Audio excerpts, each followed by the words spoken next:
He took out Johnny Gray, the upstart in the semis, and in a battle of mail order, 65 to a 65. Was that some final round or what? Say hi to Jegs Coughlin Jr.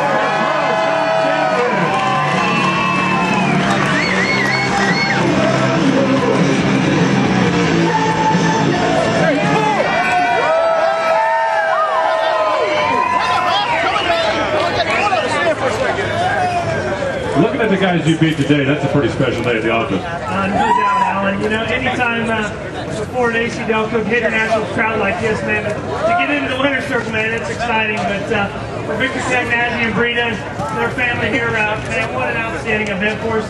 Victor celebrated a birthday Friday, my dad on Saturday, and here we are in the winner's circle on Sunday. So we couldn't ask for anything better, but beat those four dudes today was extremely tough. We had one mean hot rod, and we were able to get an A to B first every round. That's what counts. The wheelie bar, you know, which in the pro stock cars we use the right wheelie bar quite a bit. And I said, is it the left one or the right one? He says, you got to shut it off, man. I said, I'm at least going to stage it. And as I was pulling forward, I was just kind of calculating all the risks I was getting ready to take. And I thought, well, if anything, just going to pop the big wheelie and maybe head to the left a little bit. And I said, let's just ride it through and see what happens. And you know, we got a little bit of wheel speed going and kept the front end down and set low ET for the round and got us lane choice for the final and kind of snuck us right in here in the winner's circle. So it was exciting and very challenging, to say the least. You won an awful lot of big races in your career, but the Gatornationals, everybody thinks one of the real crown jewels, and you're fortunate enough to do this again. No doubt about it. It ranks right there with the U.S. Nationals and what was the Spring Nationals, the Mile High Nationals, you know. So this is very special to us, and to have the fans sticking around like this for us, it's extremely exciting. Thanks for coming out and enjoying the heat today. You're pro stock champion. To you, another win here. It feels great, without question. I mean, the Gatornationals is definitely a marquee event on the NHRA Tour. They all are nowadays, but you know, this race has been around forever. And since I was younger, my son's sitting in the back of the room here, so it feels great to win here. We've run in the final here a ton of times. This is our second victory, and it feels outstanding. So, you know, it was a hard-fought day, no doubt about it. We were qualified number 3 and just kind of worked our way through the field. Big hole shot win for us. Second round certainly was a turning point for the day. Beating Greg Anderson, he was number 1 in the points. We're not too far behind him, maybe just 1 or 2 points behind him going into that round. And getting that round win was huge. You know, you always want to have the points lead with the countdown to the championship format. Certainly, you want to be on your best behavior the last 6 races of the year, as the new format is for this year. But we want that points lead bad coming out of Indy and heading into the first race of the countdown for at the new facility at Charlotte, which is cool too. He's giving your dad a pair of socks for his birthday. That's right. You know, Pop celebrated his 70th birthday, which was really cool. Yesterday, Victor Cagnazzi's birthday was Friday as well, and happy birthday to both of them at Vic was Hawaii 5-0. So, you know, big weekend for Jegs and for Cagnazzi Racing.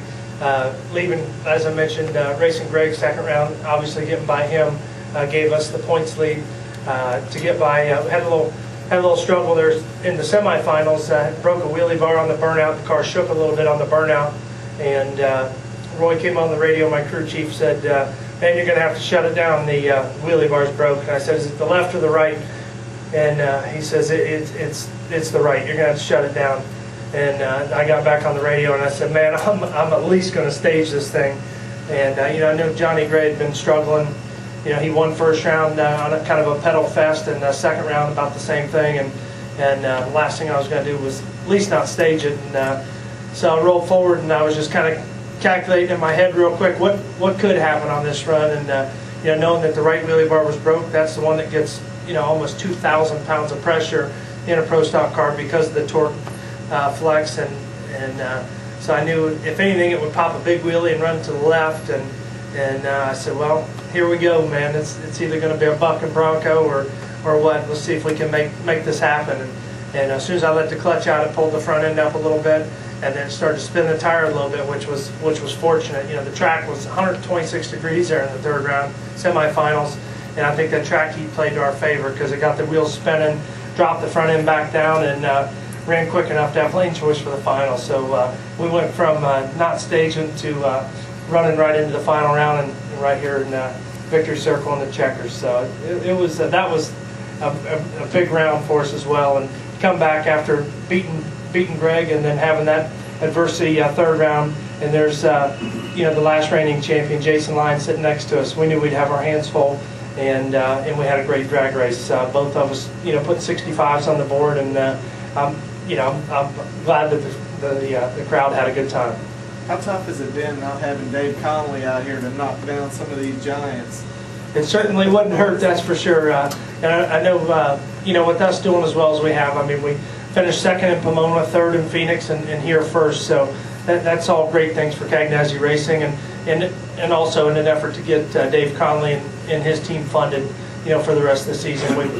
From what I'm told, Victor's got a couple of really, really good things in the works, and we're hoping that comes together no later in Atlanta.